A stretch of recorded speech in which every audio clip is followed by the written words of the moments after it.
Hello, everyone, and thank you all so much for joining us on our second webinar of the academic year. This one focuses on faculty perspectives on infusing cultural relevancy in the classroom for men of color.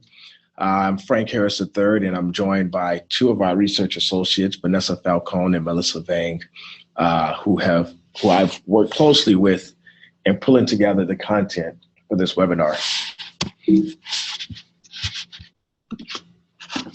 So, of course, we invite you to engage with us on social media, both during the webinar and after the webinar, to the extent that you're willing and able to do so. You can also engage with us via Twitter throughout the session, and we'll monitor the Twitter feed and answer as many questions as we can. And would also like to give a big shout out to our entire SEAL team members, our Associate Director, Melissa Vasquez-Urias, and as well as the team of research associates that we have the pleasure of working with on all the projects we do here at SEAL. I think as many of you may know, we are supported by a number of entities. We have an advisory board comprised of educators across the country who support our work, who provide valuable feedback on the work that we're doing, and we're grateful and appreciative of their support. There are also 6 organizations who we work with. Pardon me. 6 organizations with whom we partner as affiliate partners: Achieving the Dream, the Community College League of California, the African American Male Education Network and Development, the Association of Community College Trustees, the National Association of Diversity Officers in Higher Education, and ACPA College Student Educators International.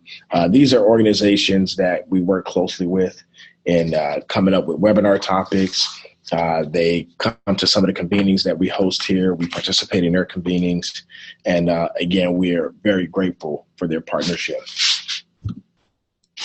And our work is also supported by several granting agencies, the Marcus Foster Education Institute being one, the College Futures Foundation, and RISE for Boys and Men of Color. So we're of course grateful and appreciative of their support as well. And for those of you that will continue to join us on these webinars throughout the year, we want to make sure that we briefly let you know about the upcoming webinar schedule. The next one will be on promising teaching practices for men of color. So join us for that one on November 16th. That one will be led by our SEAL co-director, Dr. J. Luke Wood. And then the entire schedule is presented here for the rest of the academic year. Of course, this information is also available on our website. So if you go to m2c3.org, you can find it there as well. And finally, the last announcement before we transition into the content of the webinar, we hope as many as possible will be able to join us for our 3rd annual National Consortium on College Men of Color Working Group meeting here in San Diego. We're excited. We have a fantastic speaker, our colleague, Dr. Ebony Zamani Galler, who's a professor at the University of Illinois, Urbana-Champaign. She's agreed to be our keynote speaker. So we're excited to have her. And we're excited for all of the content that we'll be able to present here at the 3rd annual working group meeting, and hope that you all will join us. And of course, some information about registration, accommodations, everything you'll need to know to join will be available on our website as well. So without further ado, we're going to get into the actual content of the webinar, Faculty Perspectives on Infusing Cultural Relevancy in the Classroom for Men of Color. And we thought before we get into the actual strategies that we'll share, we think it's important to at least begin with definition of cultural relevancy, recognizing that it's a term or a concept that's used pretty often in much of the discussion around educational equity and success, not just for men of color, but for underrepresented students at large. So for us, when we talk about cultural relevancy, both in the work that we do here at SEAL And specifically in today's webinar, we're really talking about educators' ability to connect course content to students' lived experiences and cultural contexts, right? And that comes directly from the work of Gloria Latson-Billing. And when we talk about cultural relevancy, we have to be thoughtful and intentional about what culture means, right?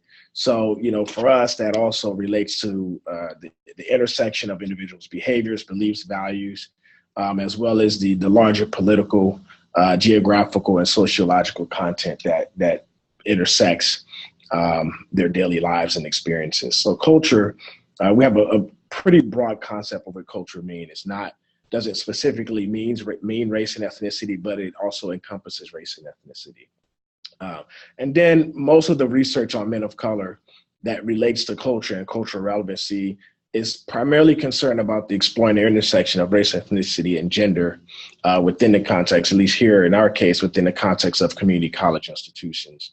So oftentimes when we do work on men of color and we read about work on men of color, we're much more intentional about the focus, or much more focused on race, ethnicity, and not always as intentionally focused on gender. And for us, we cannot be intentional about work on men of color without accounting for the intersection of both race, ethnicity, and gender. So these are just some salient points to keep in mind as you engage us throughout the webinar. And then we also have to address the question, why do we focus on cultural relevancy for men of color? So first and foremost, we know that when we can make content culturally relevant, it does address the unique cultural experiences of men of color in community colleges, right? Recognizing that for men of color, specifically Black, Latino, Southeast Asian, Native American, and Pacific Islander men, that they do tend to have a unique unique cultural experience, both within and beyond educational context. So cultural relevancy accounts for that. And then the published research on student success for men of color tells us that when we can make the learning experience culturally relevant, it's going to be value added to their growth, learning, and success.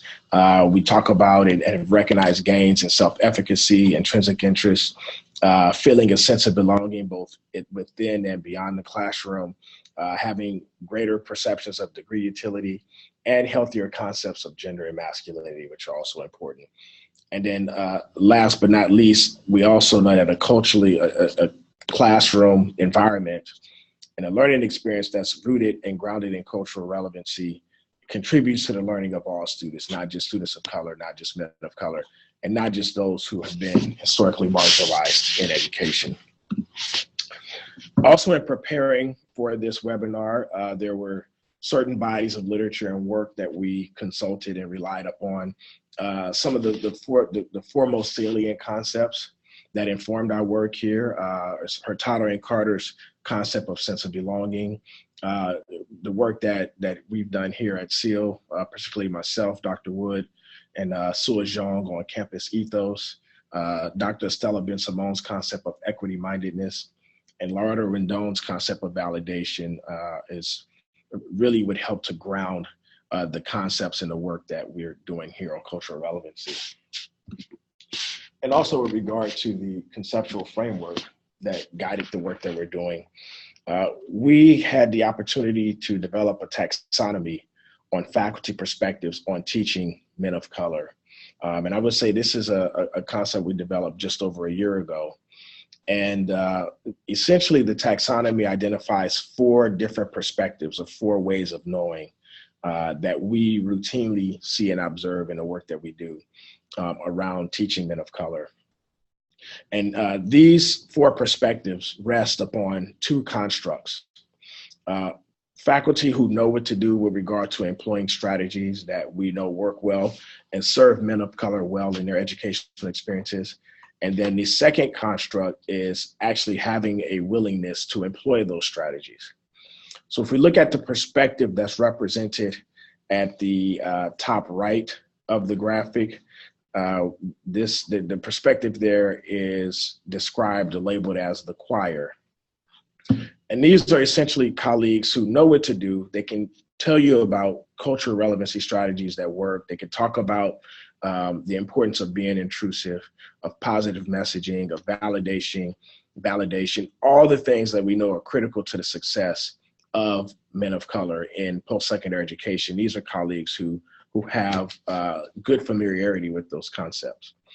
And at the same time, they're also willing to employ the practices that are aligned with those concepts, right? So that's important. And then if we look at the box that's at the top left, the one that's described as the allies, these are colleagues who may not already know what to do, so they can't tell you about the concrete strategies and practices that work well for serving men of color. But they have a willingness to employ those practices if they actually had the opportunity to learn and develop the skills that are aligned with those practices, right? And then if we can transition to the bottom of the graphic here, particularly the bottom left, we have a box that's labeled the resistors. And these are essentially colleagues who don't know what to do, so they can't tell you about the strategies and practices that work. And quite frankly, even if they did know what to do, they wouldn't necessarily have a willingness to employ those practices. And then finally, we have the defiant. And these are, this is a perspective that's characterized by colleagues who actually know what to do. They can tell you about strategies that work well, strategies and practices that serve students well, but they don't necessarily have a willingness to employ them, particularly for men of color. Now, they may be willing to employ them in their work with other students, but they have somewhat of a philosophical opposition to employing these strategies for men of color or for any underserved or underrepresented groups. And this is essentially the conceptual framework that guided our analysis of the data collected, which I'll talk about in the next slide, and how we made sense of the data. In terms of the methods and data sources, we approached this project. The data come from a multi-site phenomenological case study. Essentially, there were 4 urban community colleges located in the western region of the United States that were the sites for data collection. And each of these colleges were engaged in a range of equity efforts during the period of data collection. In terms of the data that were collected, we engaged faculty members at these 4 colleges in individual interviews and focus groups. There were a total of 76 faculty who participated. And then the data that were collected from these interviews and focus groups were transcribed verbatim. We engaged in a consensual qualitative analysis. Essentially, there's a team of us that's looking at each transcript, that's coding and analyzing the transcripts. And together, we're coming to some consensus about the salient constructs and making sense of them, as well as coming up with ways to organize the data and group them into categories and themes. For this particular webinar, we identified faculty perspectives that were aligned with the allies and the choir from the previous slide. And then from these perspectives, we extracted strategies and practices to infuse cultural relevancy in the classroom. And those strategies and practices comprise the content and the focus of what we will present today in today's webinar. And there were 7 that were salient in the data. First is connecting course content to students' lived experiences. The second was incorporating culturally relevant course material and perspectives. Third, we have facilitating critical discourse about race, gender, and racism in the classroom. The fourth is sharing. This is the faculty member sharing her or his cultural background and academic journey. Fifth, we have getting to know students' backgrounds and personal goals, followed by creating opportunities for collaborative learning and engagement. And finally, the final strategy we present here is giving feedback as a form of care.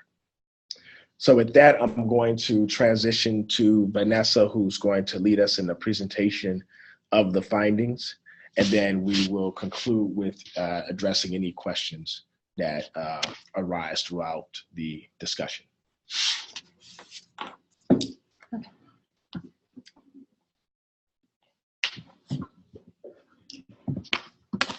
Thank you. We will further illustrate these strategies through the voices of the faculty members who participated in our study.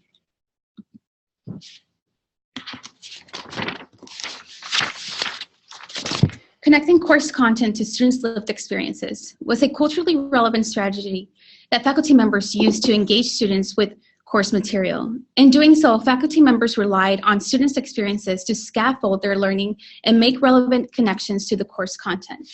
For example, the following faculty member explained, "In class, we apply a lot of personal experiences. We write about our identity. We write about our friends and family who are our ethnic, racial, and cultural identity. And then we transition to write about material related to course readings and how we identify or not with the class readings.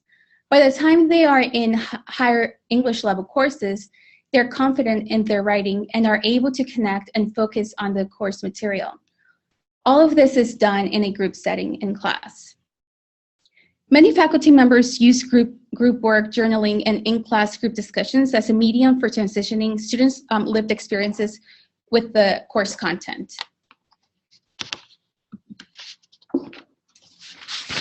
Utilizing culturally relevant course material and perspectives. The curriculum is an integral component of the classroom. Faculty expressed the impact of including material that reflected similar cultural backgrounds of the students. This strategy created an environment of inclusion for students. To illustrate, the following faculty member shared, "I use things related to Cesar Chavez, Nelson Mandela, Dolores Hurtado, and Malcolm X. Different groups tend to relate more to certain examples than others. So I try to vary the people I use so that the diverse student groups in my class feel included." Similarly, another faculty member explained, "I'm always thinking about how I can make math relevant to the students in terms of their culture. I go to the library, do a little research, and find people who have made significant contributions in math or science. For example, I found a book about a chemist born in Mexico who taught at Harvard, MIT, and Yale. I read the beginning of his bio to the class to awaken students on how they can have an influence in their environment." In the process of implementing culturally relevant material, it was also helpful for faculty members to get to know students' background. For example, the previous faculty member explained how he took the time to learn about his students' background in order to facilitate learning in the classroom. Other faculty members spoke about adapting the curriculum to the diversity within class each semester, rather than a set agenda used throughout the course. More importantly, as the uniqueness each student brought in the classroom environment and understood the array of experiences students could potentially contribute to the learning space.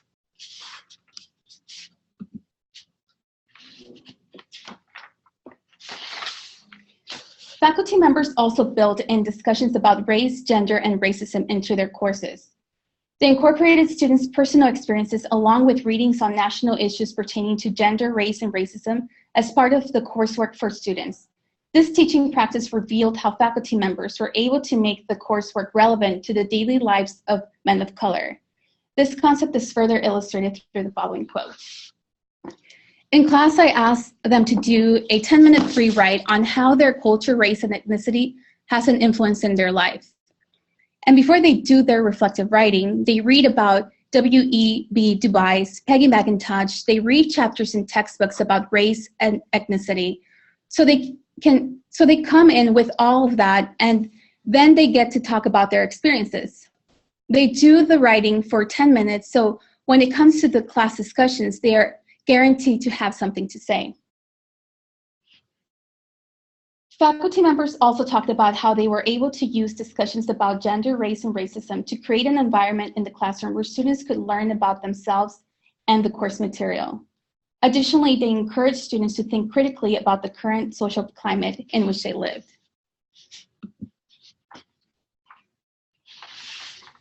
Faculty members oftentimes share their cultural background and academic journey to build rapport with men of color students. For example, a faculty member who self-identified as a person of color explained that it was important for him to share his past experiences as a first-generation college student because he wanted students to share similar struggles, because he wanted students that shared similar struggles than him to be able to open up in class and relate. The faculty member explained, "I tell them about the imposter syndrome and how many students of color think they don't belong in higher education. I explained how I felt like as an undergraduate and grad student that someday they will figure out that I'm a fake. When they come to class, I tell them about my experience. I tell them that everyone has the same thoughts that they have, and I think that encourages them to open up more. Another faculty member shared, I have dyslexia, and they all know that I have this. I tell them from the beginning, I tell them, if I spell something wrong, it is because of this, so feel free to correct me. When I misspell things on the board, I will let them correct me and tell them how to write the word correctly. This helps me to make the connection. This helps to make the connection that someone up there, a faculty member, might also be facing similar situations as me. This faculty member expressed being open about his condition with dyslexia, students became understanding and more willing to engage in the classroom.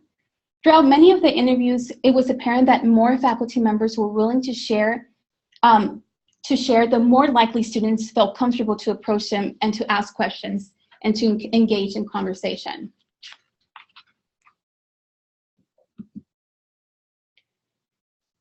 Getting to know students' background and personal goals.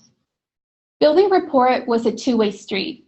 While faculty shared their own cultural background and academic journey, it was also important to get to know students' background and personal goals in the process of implementing culturally relevant strategies in the classroom. The following faculty member shared the strategies that he implemented in order to get to know students' background and personal goals. The faculty member explained, I help them to think through their goals. I give them writing prompts with questions about who they hope to be, where do they hope to be in 3 years from now, and what will it take for them to get there. I ask them to imagine the steps that they will need to get there, the challenges that they might face, and what they need to do to overcome those challenges. Then they share these stories in the class. Another faculty member shared how she used culturally relevant strategies of getting to know students' background as an opportunity for students to engage with one another in the classroom. And she explained, I think cultural relevancy is important in any course. It might not be as widely embraced in math, but personally I embrace it and try to be really mindful of the different cultures that are in my class. In fact, I use culture and ethnicity as a medium for students to get to know each other and exchange ideas and worldviews. It is also noteworthy to emphasize how this faculty member found it important to implement cultural relevancy in any course. Having the disposition to implement cultural relevancy in all courses was a frame of mind that many faculty members who were identified as allies and acquired shared in this study. Creating opportunities for collaborative learning and engagement. An effective engagement strategy faculty members shared was providing students with the opportunity to collaborate and interact in classroom discussions and projects. The group interactions encouraged students to connect with their peers through academic means while developing their personal relationships with one another. One faculty member shared how group projects evolved into meaningful relationships where students can rely on their peers if they are going to be absent for class. Working in a group forces them to connect and depend on one another. Students can communicate in and out of class, text each other if they can't make it to class, and get the notes from each other. I know some of them didn't know each other before attending the class, so working in a group is an opportunity for them to connect and form a bond. Lastly, giving feedback is a form of care. This strategy was salient throughout the interviews in engaging men of color, especially when students did not show up for class, submitted poorly written assignments, or were disengaged in the classroom. Instructors demonstrated that giving feedback showed a sense of care, and men of color responded to that. Giving feedback consisted of taking an immediate approach to engaging with men of color, inquiring about their academic and personal well-being, inviting them to office hours, providing positive feedback on assignments, and communicating via email if students miss consecutive class sessions. The following faculty member shared her approach towards giving feedback as a form of care. I focus on what the student is doing right. Looking at what they are doing wrong doesn't help. Focusing on what the students are doing wrong is something that is easy for English teachers to do, but that's a gatekeeper mentality that prevents students from learning and developing their skills. They feel devalued and discouraged. So I try to focus on what the student is doing right and what they are capable of doing. What are the next steps that you can take to improve? So it's a growth mindset compared to a deficit mindset. I'm going to give them an opportunity to revise their essays instead of giving them a failing grade. The feedback I give them gives them a roadmap of what they can improve on, and at the same time, I go over the strengths of their assignment. Similarly to this faculty members who were identified as the allies in the choir shared an anti-deficit mindset, where they looked at the various culturally relevant strategies and practices that they can implement in order to foster the success of men of color.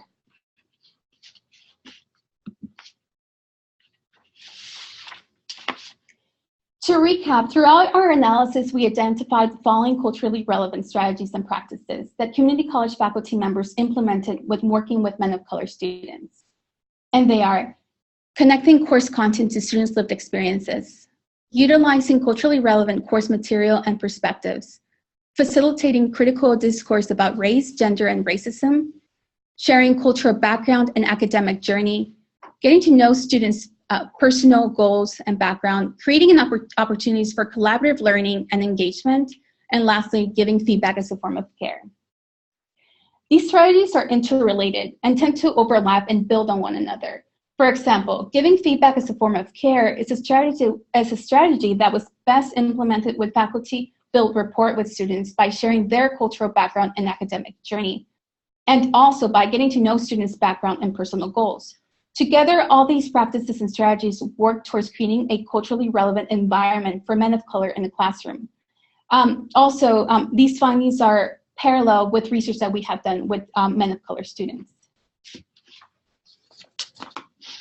So thank you so much, Vanessa. And at this time, we will be happy to respond to any questions that are posed. We would encourage you all to use the chat window, and then we'll just take as many questions as we can.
Great, so we have our first question, and that question reads, regarding giving feedback as a form of care, how transparent are you regarding how you say to a student something to the effect of, hey, I'm interested in giving you feedback because I care about you and your growth in this subject area?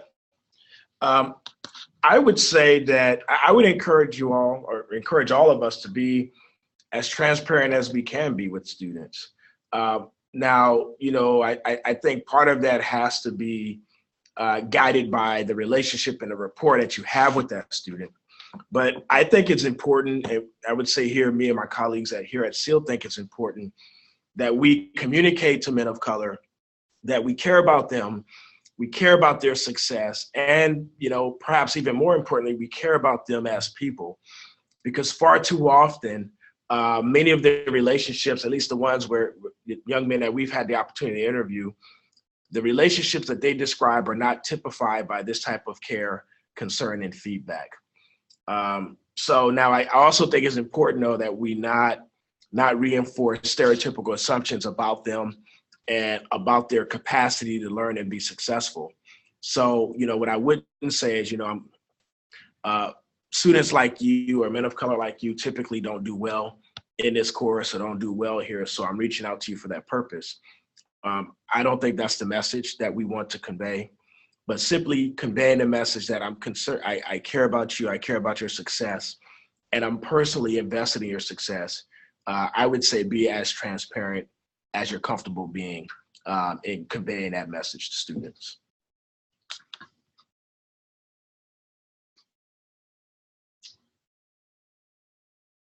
Our next question is, are some strategies more impactful than others? I think all of these strategies have to be practiced within the context of the institutions where we work, within the context of the classrooms that we're teaching in, and within the context of the relationships that we have with students. So we're not, we wouldn't say that one strategy is better than others or has more impact than others. We would encourage all of our colleagues to rely on multiple strategies. So we wouldn't suggest is choose one of the strategies that are amongst the 7 that we presented today and only use that one, because we're working in contexts that are complex, that are fluid, and whenever you're working with people, with human beings, we can't rely on more than one. We can't rely on any one strategy and assume that it's going to work well and be effective for everyone we work with. So that's I would encourage us to rely on a range of strategies to infuse cultural relevancy in our courses.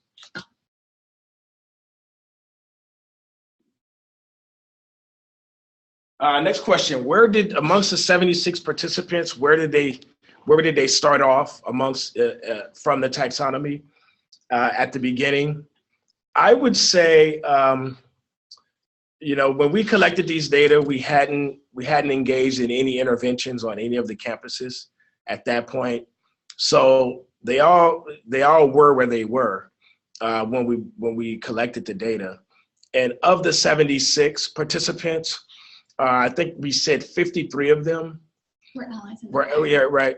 So we're fit within the represented perspectives of the allies in the choir. Now that could be, so part of what could be happening here also is there's some selection bias, so that, recognizing that the focus of the interviews and the focus groups were to, discuss practices that work well for serving men of color in the classroom. Those who would volunteer to participate in those interviews and focus groups are probably colleagues who already have some commitment and some expertise in that. So, that there's probably some selection bias happening there, but they all were where they were when they started. So we hadn't done any professional development or any other interventions at the time of data collection. Good question.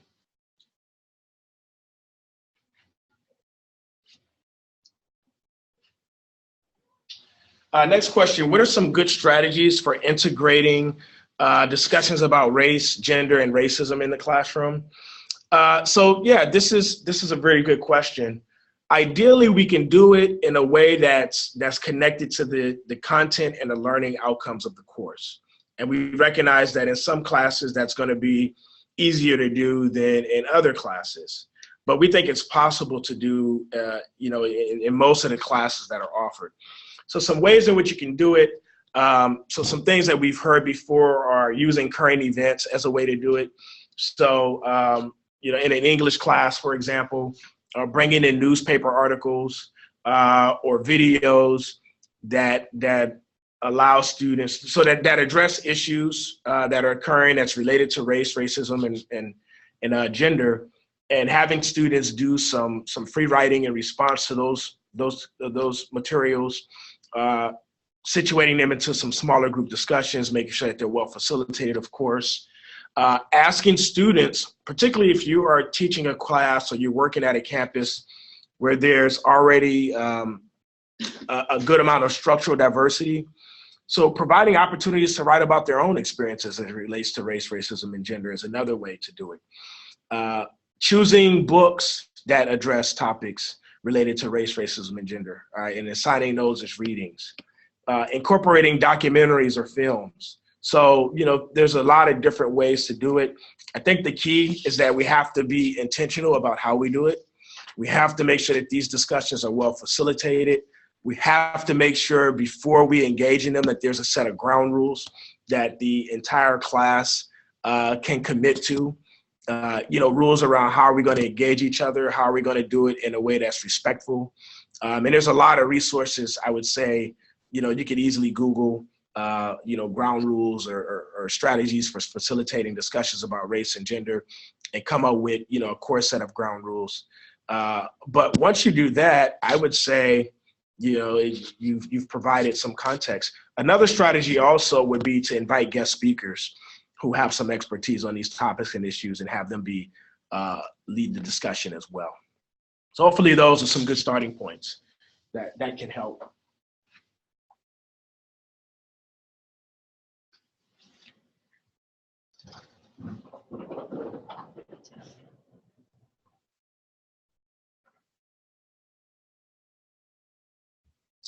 Okay, so we have two questions that I think are somewhat related. So, the first was, how do you get buy-in from resistance and defiant, being one question. And the second one is, how do you create, sort of infuse this concept of cultural relevancy at a macro level? So not thinking about it in a classroom context, but thinking about it in a larger campus context. We probably could do an entire webinar just on those two questions, but in a way to sort of respond to these questions thoughtfully with the amount of time that we have, there's a couple things that we have to do. So with resistors and defiant, the key is that they typically don't really care. So they don't necessarily come to this conversation with the ethic of care or with an appreciation for social justice or really understand the value of it. So really one thing that we have to do is in order to get their buy-in, is to first start by helping identify ways to get them to care, first and foremost, right? And that could be a challenge in and of itself. And one way that we do that is we have to bring these discussions about race, about equity, about sense of belonging. We have to bring those discussions to spaces and places where they're already situated. We can't expect them to voluntarily show up to a workshop. We have to infuse these discussions into larger campus conversations. So things like convocation, department meetings, it should be an agenda item within department meetings. These are, we have to find ways to get them to engage. And we have to do it consistently, and we can't expect it to occur, transformation to happen after one conversation, or one point of exposure. So that's going to be important. Second thing we have to do is connect the application of strategies and practices that we know are critical to student success from an equity perspective. We have to somehow leverage things that they care and concern, that they already care about and are concerned about. So for example, being able to infuse cultural relevancy should be one indicator or one measure of how folks are evaluated in classes, or perhaps evaluated for tenure and promotion. Right? There has to be some there has to be some type of interest convergence there where they see they see this and what we're hoping that they will do connected to something that they already care about and already concerned about. Those are just, some two starting points.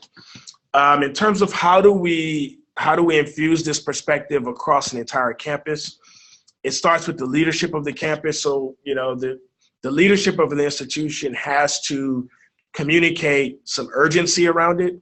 They have to provide spaces and structures for the conversations to take place. They have to and it has to be consistent. So it can't be we mention it at the beginning of the year and we never hear about it again until next year or several years later, in other cases. And then also we have to think about when we're making decisions about hiring faculty, hiring staff.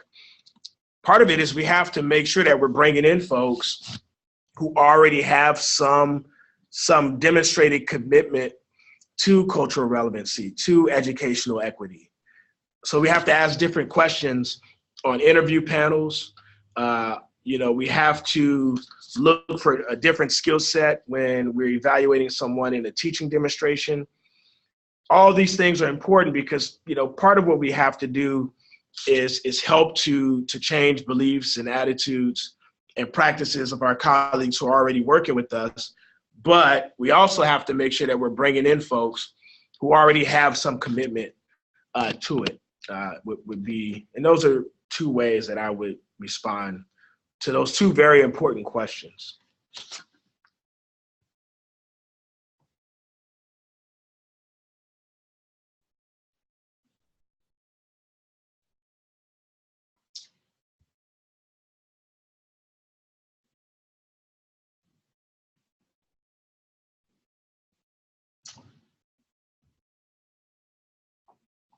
Okay, another question asked that I thought was a good one. Do I view sharing my background and experiences with students as an important component to cultural relevancy?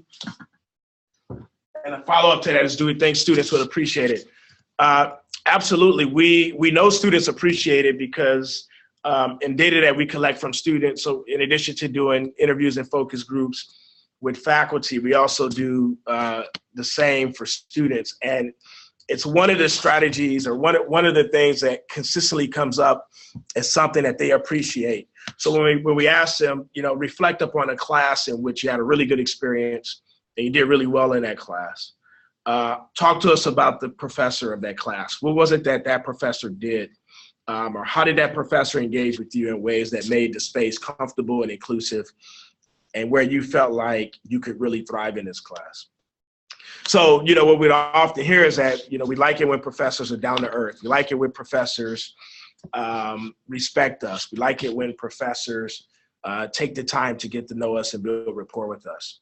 And as a follow-up to that, we would ask, well, what are some of the things professors do to do that? And telling their story or learning some personal things about the faculty member is a strategy that consistently comes up. And then that's triangulated with the data that we presented today, where faculty say that they are intentional about doing this because they think it's value added for students as well. So we know it's an important strategy, and we know that students appreciate it. And this is why it's a strategy that we consistently advocate in our work on cultural relevancy.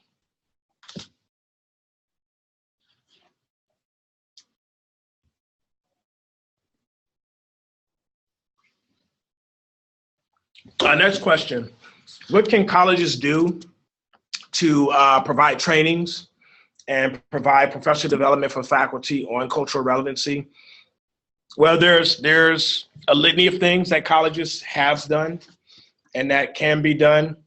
So, part of it is, I would say low-hanging fruit would be to identify colleagues within departments who are already doing these things, who already have a proven track record for being able to infuse cultural relevancy in their classes, and having those faculty serve as coaches, serve as mentors, perhaps do some presentations to the entire department at a department meeting, for example, about the ways in which they do it, and perhaps even more importantly, the benefits that they've observed on student learning and success would be one thing. There are a lot of colleagues across the country who do work on cultural relevancy, who study it, who you could invite to come in and do some trainings as well. Again, if you do that, being intentional about who's going to show up at those trainings, making sure it's not just the choirs and the allies, but figuring out how can you engage resistors and those who are defiant into those opportunities as well. There's some work that we do outside of SDSUs with the Center for Organizational Responsibility and Advancement. It's called CORA. And we do some online trainings as well, have some online courses that are available to faculty and staff who want some further development on this topic. So those are three starting points for how we might be able to do that.